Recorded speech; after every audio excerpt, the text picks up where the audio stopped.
welcome to the session on assessment. I have to say that as long as I've been in this office, the thing that people have sent me most requests for are sessions on assessment.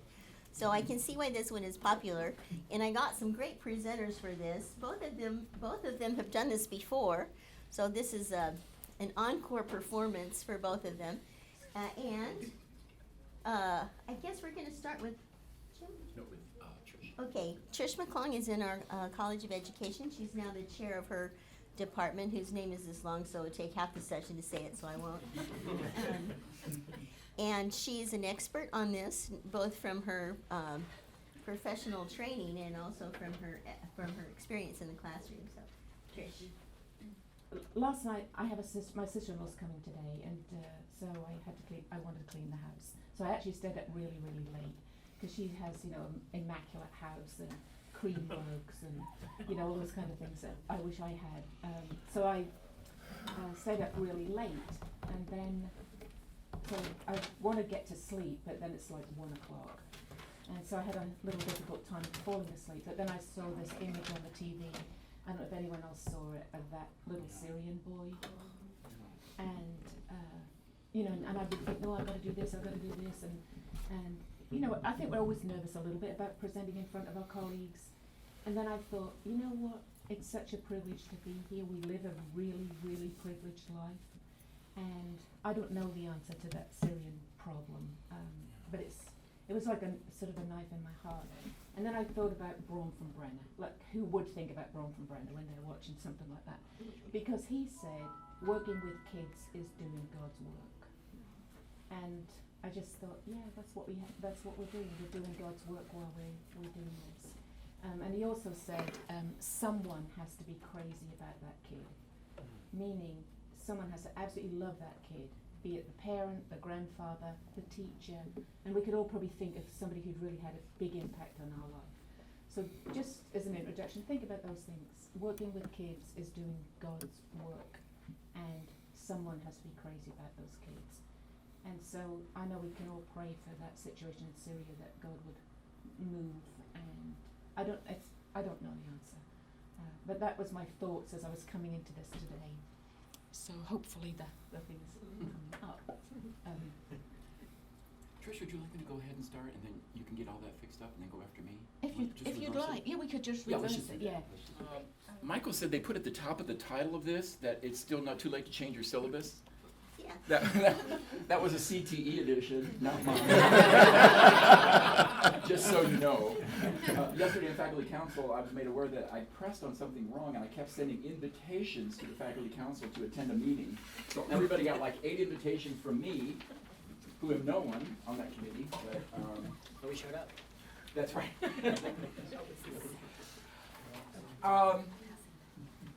I'm just passing out a handout with some things on it that we're going to talk about today. One of those, and the center point of what I wanted to talk to you about today are objectives. This is probably by students and maybe some faculty, I don't know, one of the most neglected parts of the syllabus. And that is failing to look at our objectives for the course. What are we actually supposed to be doing in this course in terms of learning outcomes? What do we want students to be able to learn or say about their learning once they've completed a 14-semester course with us? And that's important because it's from those objectives, the state of objectives that we put in that contract with the students, that we actually begin our planning. We begin planning our syllabus, and we also begin planning our assessments and the type of things that we want to assess. Trish is going to address some direct assessments and things like Bloom's taxonomy and that. But kind of coming out of that is what I wanted to talk about today, and that's the different kinds of some of them direct, but mainly indirect assessments that we often overlook, that are really good assessments, not only of what our students are learning, but of how we're teaching. And I think if we look at some of these things, our final course evaluations are never a surprise. Because, I don't know, you've all read comments on your course evaluations, well, the teacher didn't do this. I thought, wow, I thought I really did that, or I thought I addressed that, maybe I didn't. And so a good look at your objectives and direct and indirect measures during this semester actually ward off a lot of the things that might be surprises on a course evaluation. If you'll look at the sheet, the first sheet that has the title of the course, the original title of the course, before it morphed into, you have time to change your syllabus. That was not the title, that was the explanation. Oh, okay, I'm sorry. I repent of my accusations. Assessment that teaches, and I like this. This came out of a workshop that I took many years ago. It was called testing the way we teach.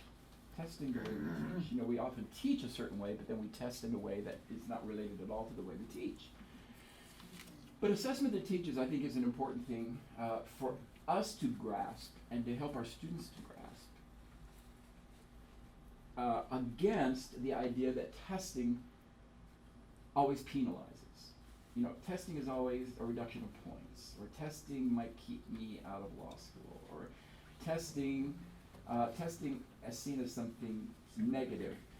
But testing, if it's good and if it springs from course objectives, is something that is a very positive thing. And it's actually an element of our teaching in that course. I've listed 5 things. You know, we can't talk about all assessment today. This is not a be all end all workshop on testing or assessment. But I've listed 5 things, 5 types of assessment that I think are important to take a look at anyway. I occasionally do training workshops for the United States Peace Corps. Has anybody been Peace Corps? I always forget to ask that because I've had some. Anyway. When you go into Peace Corps, and I'm going to use the French West Africa as an example. When you go to French West Africa, you must learn, if you're an English speaker, you have to learn French because that is the common language. And then you also have to learn a local language. And these are taught by African language teachers. And the U.S. government has set an objective for these tests, for these volunteers, that they must show language proficiency at a certain level, and we call this the intermediate level of language speaking.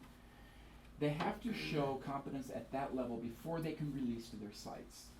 Now, their sites often are very remote. They often do not have very direct communications with people, and one of their favorite things is to brag when they've got their first scorpion bite. I was at a Peace Corps site, and one lady, this is an older lady actually, she came running and said, "Hey, I got my first scorpion bite last week." Okay, I'm out of here on the next plane. They are in very remote areas, so they have to be able to function linguistically in order to survive. And we call that intermediate level the level of survival. And so what I do is I train Peace Corps language teachers, the African teachers, how to assess what their students have learned to make sure they have what they need before they go out to these remote sites. So it's more than do they learn the subjunctive or do they learn the past tenses, but it's more than that. It's more what can this volunteer actually do with the language. So language becomes very utilitarian, it becomes very a tool rather than just some abstract thing about verb conjugations and weird tenses that we don't have in English. Okay. So out of that experience it's really transformed the way I think about my own courses, and this is still in progress, and every year I change things and do things different. But these are 5 things that I think are very important as far as some of the assessments we do and some of the indirect assessments. The first are these can-do statements, and if you look at the second sheet of paper that you have here, you'll see this World Readiness Standard for Reading Languages. And that's what we mean by proficient in the title, is making people ready for the world. ACTFL is, by the way, it's an acronym for the American Council on the Teaching of Foreign Languages. And they have come up with these standards based on what they call the 5 C's, communication, cultures, connections, comparisons, and communities, to show what learners of language at any level, whether people coming out of elementary programs, secondary programs, or university programs, need to be able to do what they should look like when they come out of our language programs. And if you'll read these later and take a look at them, you'll see that they're not just, do they know definite articles? Can they speak in the past tense? No, it's what they can actually do with that language and how they integrate it into other things. You know, once you're a Peace Corps volunteer and you get to a remote site, they're not there listening and evaluating your French or evaluating your house up. I mean, they're there. You've got to tell them that why you're there, first of all. Get permission to do certain projects and things, and it's a rather involved setup process for a lot of these volunteers that they have to do with languages that are not their first languages. But anyway, this I thought was a good sheet, and we're not going to go through that, but you can take a look at that later. But it's on the opposite side. These are can-do statements, and can-do statements. Now these are foreign languages, of course, because that's what I teach, and I give you an example of. But I think these can be adapted to other fields of learning as well, quite readily, and I'll leave that up to you to do. But the can-do statements are what the state of Kentucky now uses, state of Virginia now uses, state of I can't remember, but there are a lot of states locally now that are using these at the state level for their state standards for language programs. What students should be able to do when they come out of these programs. And we're undergoing a CAEP team. Yeah, Kate is looking at our programs right now. We're going to be looking at them in the coming year. And these are some of the things that we're going to have to consider. But this assessment, I've given this to my students, and it's really kind of interesting. It's a checklist of things that they can do with the language. And you notice it's really grammar-free. It's not, do you know certain things about the language, but what can you actually do with the language? For example, I can be the first to start a conversation. And you might think that's an easy thing, but it's not really. To initiate a conversation. I can schedule an appointment. I can talk about artists from other countries. I can talk about historical events. I can arrange for a makeup exam or reschedule an appointment. I can return an item I have purchased to a store. And these are all very practical things. And these come from, and these are actually things that we state in our objectives in the language courses. Okay, these are not these specific things, but the functional items that these are the things that we state in our objectives. The can-do statements are really good, not for me, but they're mainly good for the students. And that's another shift, I think, that we're seeing in this portfolio, the portfolio system that we're talking about. And I was reading that book by, I can't remember, but the portfolio assessments and things like that. And it's connecting student learning to our course objectives. Our students are really aware of our objectives. I mean, I never used to make my objectives aware of my students. You know, I just read the syllabus, sign it, show me that you read it, and that was it. But constantly reminding them in class, for example, after an assessment, what goal, what objective in our course does this assessment tie to? Or this activity that we just did in groups, what objective, learning objective in our syllabus does this activity tie to? What are you able to do now that you weren't able to do 2 weeks ago, for example? So it's really good for self-assessment, and I think it's kind of revealing. And again, these are all tied to your learning objectives. The second one, you know, I used to think that everything I did in class on paper to assess had to have a grade. That everything had to have a percentage, a number, or a letter attached to it. And I'm so glad I gave that up, because it's really led to much more productive assessments, shall we say. Now, I still give grades, just so everyone knows. I have a grade book in Excel, and I can show that to you at any time. But more important than the entries in the Excel grade book are things that are done non-graded. I think things that are done without the pressure of a student thinking, well, I'm going to get a point for this, or I'm going to lose 5 points for this. But things that they do in class, activities that they do, responses to homework assignments or responses to readings and things like that are things that could easily be assessed without giving a grade to it. I often have students write things in French and turn them into me, and I never put a grade on them. You know, just say, wow, this is really interesting. You know, you did really good. I'm glad you got to visit your family in Montana, and they tell you things, and it gives you more of a readership role to that they're actually writing for someone to read rather than someone to mark up on their paper. So non-graded or grade-free assessments, as I call them. I'm keeping track of my time here, Trish, so we can have time for questions at the end. Every assessment does not need to be graded. We do a lot of direct assessments of content, but we need to do more indirect assessments of learning and have students focusing on their learning and how they're learning, what they're learning, and why they're learning it. Item 3, assessing participation, and this was always a trouble for me. How do you assess participation in class? I used to say, because I just didn't want to bother with it, that if you were in class, you are participating. But that is not true. Thanks to cell phones and things like that. But there are assessments that we can do if we're willing to give up the fact that when we assess, we have to assess everyone at the same time. For example, assessments like this, like assessing for participation, can be spread out over a week or 2-week period. For example, today I'm going to assess 6 students, see how they do in class, see how they participate. Or I'll try to do 7 of them, and these can be done after class real quickly if you have a good rubric. And by the way, on the other side of this first sheet, I gave you some websites of really good rubric websites that will help you do rubrics. If you would like an email copy of this so you can just open the hyperlink, I'll be glad to send that to you. So if you just email me afterwards, I can send you a copy if you're interested in that. But anyway, some really good sites, and this is not a good literature review at all, a good review of the websites, but just a phrase or two of what you might find in at each of these websites. Now, so we go back to assessing participation. So assessing participation is something that can be done. For example, you can assess a student's weakness, assess strength. If they show a good example of critical thinking, that can be something that's assessed and encouraging. Or if they show faulty thinking on something, perhaps they need to reason differently about something that you've done in class, that can be something that can be assessed. And these can either be gradeless, or you can tell students, hey, during the next 2 weeks, I'm going to be grading all of you on your class participation, and you won't know what day you're being graded, but one day I'm going to be listening to you, and I'm going to evaluate you, assess you, and so that often helps. And for 2 weeks at least, you got people sitting there ready to go.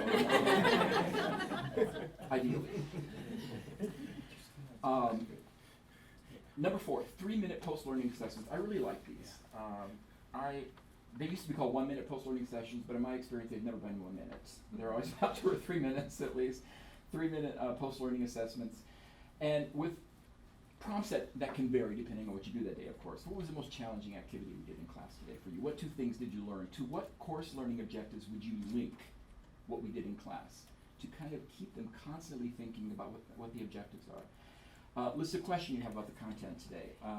And these can be shared on a discussion board, or they can be shared on a slide the next class period, or they don't have to be shared at all. But I also like to do the assessment at the same time that the students are doing it. It's this reflection before, reflection on, reflection after practice thing. And it's something we all do. Of course, we think about our classes, hopefully, before we go in to teach them. And we think about them while they're going on. Wow, this is not working, with a big smile on our face. I really misplanned this one, didn't I? Dr. Wilkins, there are 5 things misspelled on this handout. Okay, you're being assessed today. But these are things that can be shared, and they actually like to see how you assess how that class went, especially if it's a crucial class, a new learning chunk or something like that. It's kind of interesting to share your own thoughts on how you did that day in the class. Not on how they did, but on how you did, because we're asking them to self-assess. So we should also self-assess, and if we can post their self-assessments in public, why not ours? The last one is called burning questions, and I like burning questions. I got this idea from another teacher, not from here, but somewhere else. And that is, students always come with burning questions, but a lot of them are just afraid to ask them. So I like to have like sticky notes at the beginning of a class, and if they come in and they have a question over their homework or something that they want to explain from the last class that wasn't clear, they can just write it down on a sticky note and put it up on one of the whiteboards. And that's not all that anonymous, but if they would rather do it, for example, during a class activity or something, they're doing a class activity and they realize they don't know how to do something that would help them do that activity, they can run over and put a question on the board, and then that enables me to see that there are questions without them having to ask them, and then we can address those questions. Of course, they can also put those in their 3-minute post-learning assessments. But I think the thing with all of this is just kind of expand our way of thinking about assessment. That assessment doesn't have to be on paper, doesn't have to be with a pen, it doesn't have to be all done at the same time, and there are a lot of indirect assessments that I think are as helpful as direct assessments of content in the course. And Trish, are you ready to go? And this will allow some time for questions. No, I think yeah. you're done. Oh, can I say one more thing? Yeah, please do. I'm sorry. I'm sorry. Also, on this sheet where you have the rubric website, that's not all there is. There's also an interesting article here on, it's entitled No More Final Exams, the Benefits of Continuous Assessment. And that idea of continuous assessment means something a little different in Europe than it does here, but it's an interesting essay. And also at the bottom, I was going to show you this website, but you can look at this yourself. It's the Cornell University Center for Teaching Excellence. And they have some really good things on there about student assessments that explain student assessment and will refer you to a lot of the things that have been alluded to today. And at the bottom, this is a very good, just kind of a short presentation from AAC&U, and it's about the levels of assessment, the things that we assess. You know, we assess students, we assess our courses, we assess our programs, and we assess blah, blah, blah. So anyway, that's a good little short thing to read, but I encourage you to look at the Cornell Center for Teaching Excellence site for some really good ideas. You can keep talking, Jim, if you want to. Okay, are there any questions on my part? On these grade 3 assessments, do they, you somehow lump them into, you did the work, or you, for instance, if it were reflection paper, grade 3, but is it, you did the work or you didn't do the work, or is it just completely free? I've done that. If it's a paper, if it's a lengthier thing, you know, they've taken time to actually do a product, I would count it as being done. You know, wouldn't have a grade on it, sir, but count it as being done. But a lot of the little things that I do in class are grade free, and I don't even list them, and I tell them that. And the thing about rubrics and these assessments is you have to give them to the students before you use them. That's the key to that. But I find that kind of effective, you know, because here I'm making a comment to them without it affecting a grade or something that they need to do to get a better grade in the class or to do better, to learn better. Yeah, I was going to ask that too. Do you write feedback on those then and give them back like right away so they see what? I usually do the rubric because they're done very quickly, Okay. but I leave a place at the bottom for giving additional feedback if Okay. it's necessary. And you can give narrative feedback rather than a rubric feedback. I mean, I've done that as well, but the rubric feedback is a lot quicker after class Right. to go in and hit the highlights of things. Knock it out. And knock it out, yeah. Okay, thank you. So this is up there. This is what we had proposed, how it would go through. So I was going to talk about a little theory about knowing things, because I think that's obviously what we're assessing. What do you know about this? How do you know this? And then we're, of course, both going to give a couple of examples. And I just added this one in after we were asked to do it because this came up in a meeting that I was in, that how do we, that there's a lot of plagiarism and certain assessments maybe lead more towards that. So I feel like I found some really good examples of how to avoid that. And then example of assessment activities, and which is kind of what Jim has talked about now, and then this emphasis on rubrics. And we can have maybe a bigger discussion about that, and I know that Jim has given you some really good websites. So I was going to just refer to this. I'm sure a lot of people are familiar with Bloom's taxonomy. It's a hierarchy of objectives, of assessing knowledge, of assessing learning. And I must admit, when the psychology people walked in, I thought, oh no, they know all about Bloom's. But this was developed actually in 1956. It's been modified and reinvented several times. In fact, D. Fink's work is based on Bloom's. So I just wanted to show this to you again. There's a lot of visuals in it, so I'm not going to go through it, but I think it's really crucial for when we're designing objectives, if it's a freshman class, if it's a senior level class. I think this really helps us to sort of hone in on what it is we want our students to know and what we want them to be able to do with it. So there's quite a few visuals, and this is just a statement I found on a particular website, but it suited what Jim and I wanted to say today. So why use a taxonomy? It can be any different kind of taxonomy. There's several. There's Webb's, there's Fink's. It gives you, having an organized set of objectives helps teachers to plan and deliver appropriate instruction, design valid assessments. And this is the important one. Jim and I had spent some time talking about this. Ensure that instruction and assessment are aligned with the objectives. And there's a really big emphasis in public schools at the moment of posting the standards. This is what we're teaching today. And you ask them throughout the lesson, what are we learning today? And so this is, kind of the what Jim was inferring, that this is what we need to do with our students. Also on teacher design lesson plans, we have I can statements. So say you're teaching 2-digit subtraction with regrouping, then we have these statements and children have to repeat them. I can regroup 2-digit numbers and get the correct answer, something like that. So this is sort of a big emphasis in education. And, we refer to rigor. This is another word that's sort of a buzzword at the moment. We want what we're teaching our students and, of course, our children to be rigorous. We want them to know certain things, and we also want them to apply certain things. So making sure that your instruction and assessment aligned with the objectives. And we all have those course objectives. And I'll be honest, I've done exactly what Jim has done. I skip over them sometimes. I've thought, okay, I'm not going to read. I read the catalogue statement generally, and then I'll go to topics to be covered, which are kind of, related to the objectives, but they're not the objectives, because you don't want to read through the whole syllabus at the beginning of the semester. So I think if you remember anything today, this is, for me, is the important thing. Ensure that instruction and assessment are aligned with the objectives. So are you teaching to your objectives, and then are you also assessing them? And I think we've all had students say, I didn't know that was going to be on the test, and she never said that. We've never talked about that in class. And I think, that sort of avoids that type of thing. I'm using the old Bloom's, it's being reinvented. So it's talking about knowledge, and it's talking about different kinds of knowledge and knowledge of increasing complexity. And so each level has specific learner expectations. So forgive me if you're very familiar with Bloom's, but I just felt like this was important for us to revisit this and to talk about this again. So these are the levels, and there's, say, some people have switched the top two. I won't go into that too much.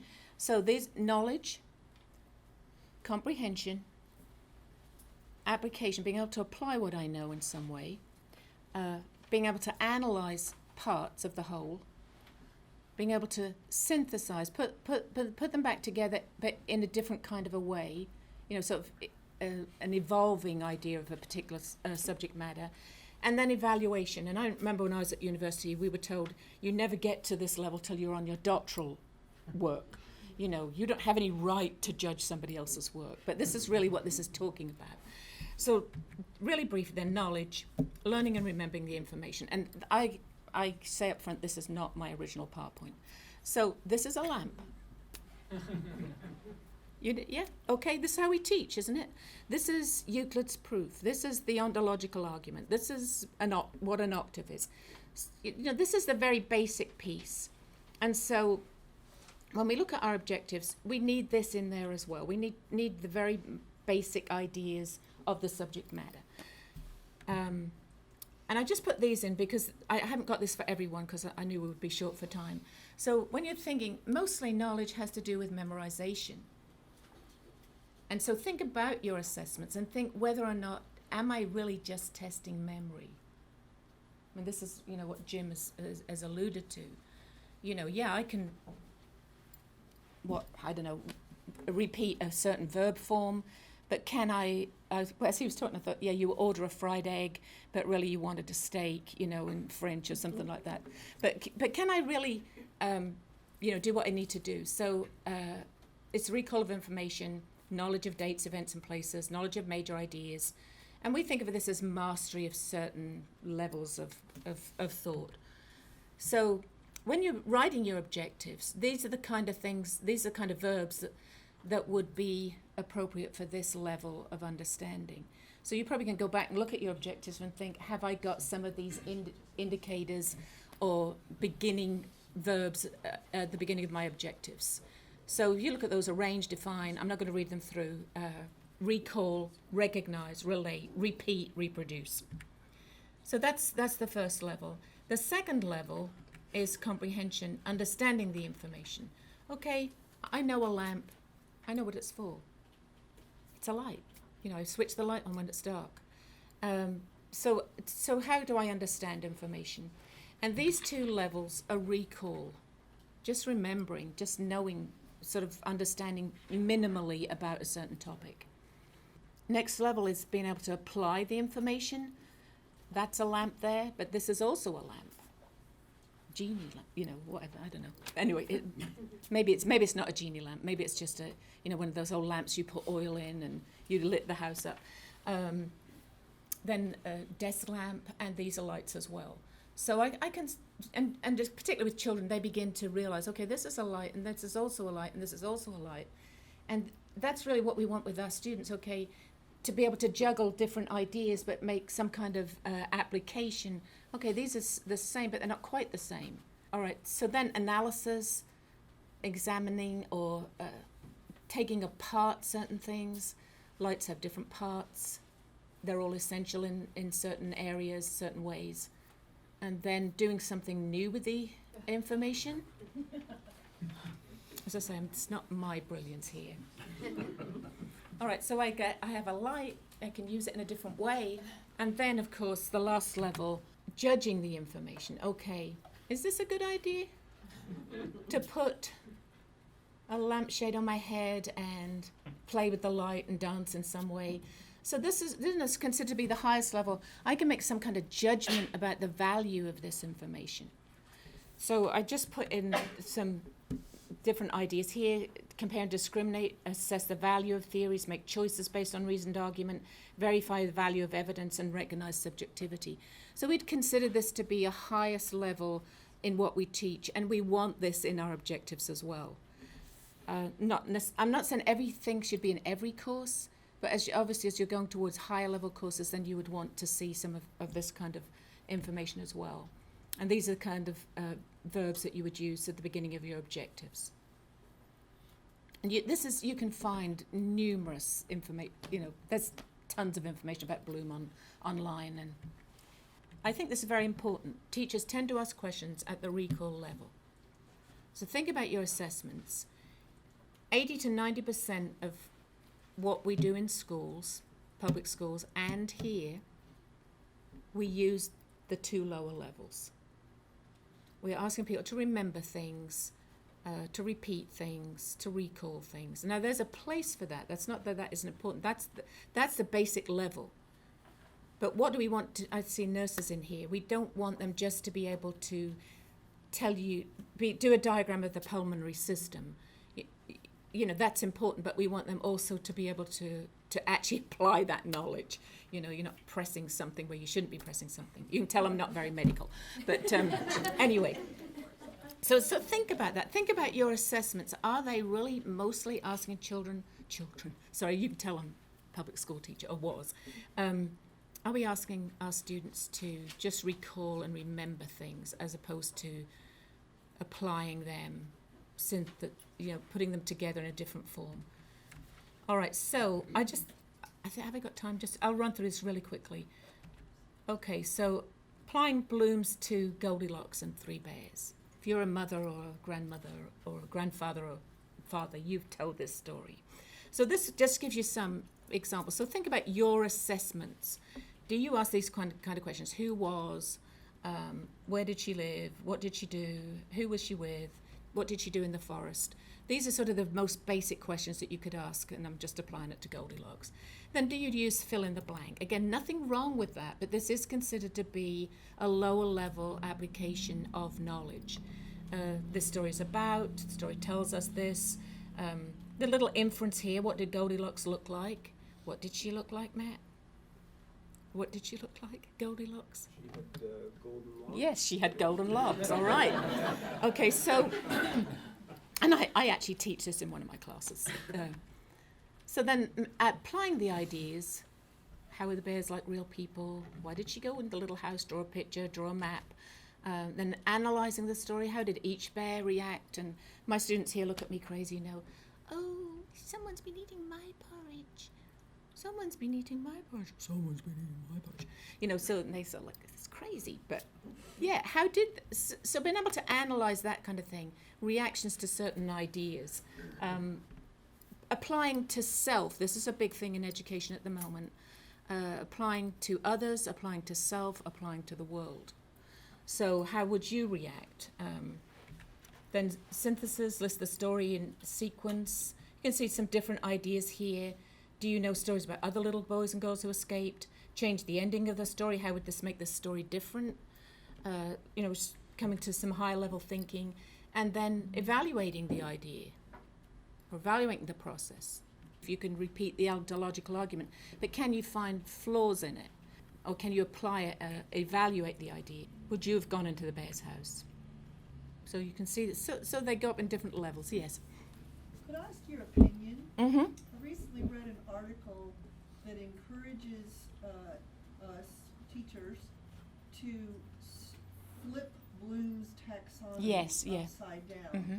and start with the critical thinking parts to get students to discover the knowledge and the content and the application of it. Yeah. Instead of starting with the lower levels, start with at least 2/3 up. Yeah, this is my opinion. I think that, I think it's like a divided idea about it, because you sort of think, I guess, Jim, when you're teaching French, you would feel like you had to teach the very basic words, naming, colours and numbers, and so I think it might vary a little bit depending on what you were teaching. I hope that's not a cop-out. No, and, Yeah. and even in foreign language teaching, when students are learning to read target or authentic materials created for native speakers of the language, for example, or native speakers of the language, getting them doing those kind of activities first are what we call pre-reading and previewing activities. For example, viewing a video where they're only going to hear it in French, is bringing up these types of questions to get them thinking about the kind of things and maybe the vocabulary that they may encounter in this reading that they're going to do. So even in foreign languages, there's a benefit to doing that, is flipping the taxonomy and beginning with these kind of things, kind of as pre-reading, and then using them again as post-viewing or post-reading activities as well. So it gets their thinking into the subject of whatever you're doing. And one of the things that we're doing in public schools at the moment is asking what we call essential questions. So even if you're teaching, say you're teaching pi r squared, and I for the life of me, can't ever see much value in it. Sorry, mathematicians. Because I think, am I ever going to have a circular room with a carpet, that sort of thing. But what we're encouraged to do is to say, why is algebra important to us in our lives? So I think, the idea of an essential question about a topic is really speaks to this kind of idea. I'm just trying to think randomly about other examples from other disciplines. Obviously in yours, why is it important to, help me out here. Change this dressing without contaminating the room. Yes, yeah. So, and that might be the best way of approaching it, rather than looking at how bacteria multiplies, which would be, not lower in need, but lower in sort of idea. Does that make sense? Yeah. But yes, if you go online, you'll see the pyramid inverted, with the suggestion that you look at critical things or ask these essential questions first before you teach, even with little children. I mean, there's a lot of research about mathematics in Japan, and they, suppose super duper teaching of mathematics, and they let children talk about it. So I read a great example about when you add 0 and how they come up with their ideas. And even if they get it wrong, so 6 plus 0 we know is 6. But they let their children talk about it, and so someone will say it's 60, and some will say it's 0. And so the idea is that the discussion of it at a higher level actually helps them to comprehend the more mundane, or what we would consider the lower levels of learning as well. Yeah, that's great.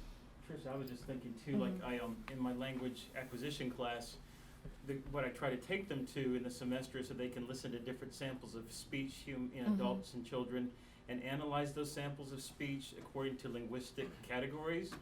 But on the first day of class, I just play samples of speech for them and ask them to write down observations of what they're noticing. And they don't have the meta, the terminology, but at least they start making observations and talking to each other about what they're noticing. I think it primes them, if nothing else, to start for what's coming up. What they, and then I say, look, what you're, by the end of the semester, you're going to be able to do this, and this with these samples. So. But then when they hear the terminology, they Right. grasp it and they learn it Mhm. quicker because it's They something have they something to needed. attach it They needed to. that vocabulary for something. Yeah. So And I think you probably get more aha moments in that way because they'll, I've noticed, oh yeah, you talked about that in the beginning. Now I can make this application of the idea. Yeah. Okay, great. So really quickly then, this is a huge list. Possible products. In gifted education, we use the term product for final assessment. What can this student give us at the end that is really generally pretty amazing? And so this does cover a whole gamut of subject matter, asking kids to draw a map, a diagram. I'm not going to read these through. Constructed responses, developing questionnaires, and I think any one of these could be an assessment. And I do think they're good assessments rather than what we perhaps typically do. Now, in teaching, we have to have the multiple choice. In nursing, you do as well. They have to take the national teaching exam. And that has changed quite a lot from there's a lot of multiple choice questions in which is testing knowledge and ideas and theories, but they also have constructed responses where they have to apply it to a scenario in the classroom, which I know you would have in nursing as well. These are most likely to yield sophisticated products. In other words, you're going to get higher level thinking. Look at that one, asking somebody to teach the lesson. If you've got to teach something, you're going to analyze it. And I watch children quite often. If a child teaches another child how to do something, they often learn it better, and I'm amazed by that. I watched a child once trying to teach multiplication to a student who couldn't grasp it. They got a toilet roll, they got little bits of paper, they put 4 lots here over here and 6 lots over here, and then they asked them to count it 6 times. Now, I do that. I thought, I can do that. I've shown you that. But somehow, their way of explaining it, teaching it themselves, and then also children who don't know very much, if you ask them to try to explain it, that also helps in the same kind of way. Create a musical instrument. I think this list has almost any, it could be applied to any content area or any discipline. All right, so assessment and plagiarism. There appears to be a direct link between types of assessment and plagiarism. And this came up in the Deans and Chairs discussion about there's a lot of cheating. So this just was something, I wasn't originally going to put this in this presentation, but I thought it was interesting. And so I like this one, not just because it's from the UK. But I am an American citizen. I want you all to know that. So if you want to look at this website, preventing plagiarism through assessment. I love this idea, and so I don't have much time to talk about it. So the actual website gives you different ideas as what to use, individualized tasks that require individualized answers, problem-based learning tasks, case studies and scenarios. And then in here are some examples, assessment examples from across the university, combing professional activities and academic practice, level 7 School of Social Sciences, Business and Law. So they give their assessment there, and they had to do this as a university. This assessment is a 4,500-word critical commentary focusing on an aspect of professional education activity supported by a portfolio of evidence, which is directly referenced throughout. Then they had to answer this question: how does it prevent plagiarism? The literature has to be explicitly linked with learning experiences. Personal reflections and action plans are individualized, forcing students to make personal critical analysis of their own experiences, and it tells you who it was submitted by. So if you want to go to this website, it gives you several ideas of what you could use that would be really individualizing the learning. The student couldn't cheat, or it would be very, very difficult to cheat. Because, this is a huge issue in higher ed, isn't it? Especially with the web and what you can find, and, it's a challenge. But I just found this really interesting that you can design assessment activities that would prevent some of those kind of ideas.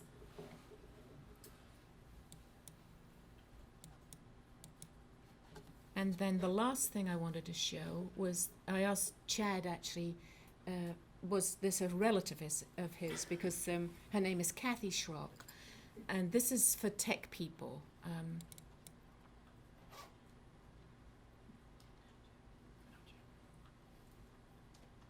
So she has all kinds of apps that apply to Bloom's taxonomy. And what I found interesting, particularly, and I think Michael will like this as well, you can have apps that speak to some of the products that you want to get from students. So you can see there, storytelling, video editing, presenting, outlining, organizing, surveying, demoing. Simulations are big in education at the moment. Annotating, explaining, all of these are Bloom type words. And so if you're into apps, there's tons of apps that you can actually use that would help you with assessment as well. So not just Apple or any Android. Describing.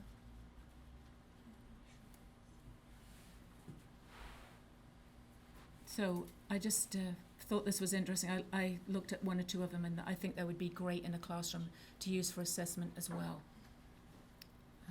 So any questions? I know we're nearly out of time, or thoughts? Just an aside, Mhm. Trish, you'll notice on your syllabus that we have our learning objectives are actually listed under a section called behavioral objectives. Mhm. And when I was preparing for this, I looked at it and I thought, okay, that's what I do with Bernie, my dog. Sit, stand, turn in, that, you know. You might want to contact your curriculum committee representative and see maybe if we can change that to learning objectives. I know that's an old term that we didn't Skinner. Who did the behavioral? Yeah. Was it? Yeah, who did the behavioral objectives? You know. Anyway, it just sounds kind of out of sync with the way we're talking about objectives now. Mhm. They're more for learning than they are behavior. Yeah. In the broad sense. I Yeah. guess. Any other comments or thoughts or what you do? I'm one of these crazy people who loves exams, so I like writing pages and pages. So I always put in a writing piece. It's a lot of reading. One thing I've started to do is, for homework, I have students view films, both for my Japanese class and for my English classes. And they have to write one page, 250 words, reflections, not summaries, but reflections. Yeah, yeah. And they're not really graded per se. You do it or you don't do it. And I can just breeze through one of them in a couple of minutes and make a few comments. And I think that's really valuable because it's kind of funny to say places the burden on a student, but the object is to get them to work, Mm-hmm. to learn things. So I tried it during the summer when I had regular classes and also on an online class that I taught Japanese for the first time. And I thought it really worked well. Mm-hmm. And it is, I try to pick films that are obscure enough so that they can't just get somebody's summary of it. But I think it's another example of what you said about not everything has to have an A, B, or C on it. Yeah. I think students really appreciate comments. I write a comment on every paper because, and I see them walking away like this reading it. I think that's really important. And it gives them some idea, this is of value to her, and I put some time into it. And reflectivity, because it's a big piece in education at the moment, reflecting on what I'm seeing, what I'm learning. So. Let me just make a further recommendation to you. On the CTE website, under videos, there's a video by Chad Schrock about how to evaluate written work, which is really helpful. And there's also a video by Rachel Renaslasis about assigning reflective writing and how to assign it so it's not just either pouring their guts out or, doing a summary. So both of those are good. If you have some time to check those out. Yeah. Did you have a? I was just gonna say that I believe in many ways the students' respect for the faculty in some part is related to the feedback that we give them. I agree. And not just the grade, like Yeah. what you've already said, because I've had students before that told me, in other not in this institution, but in other teachers, I never knew if my work was any good or not. Yeah. Because all I had was this number or letter on it and no comments. And so I never knew if I was really on the right track or not. Yeah, I agree. And then they said, and do you think those teachers really read that stuff? And I'm like, I don't know. Yeah, because if you make a comment, and I always try to make it pretty specific, I liked what you said about this. So at least they know I read one paragraph. Yeah, and I think it is, once you get into it, you can scan it. You're looking for key things, key ideas, their own piece. I don't have much time, but we had a student who died 3 weeks ago, and he had written on Frankel's Search for Meaning, and so he wrote about his own mortality and how he was facing his death. And it's really, as I read it, it was very impactful for me, and I actually took an extract out and they took it to the funeral for his parents. And he spent the last week of his life writing those papers for Dr. Wilkins and I. And I just felt it was so important to read it, even actually he'd passed on. So yeah, it was what they do. Working with kids is doing God's work. Yeah, thank you. Thank you.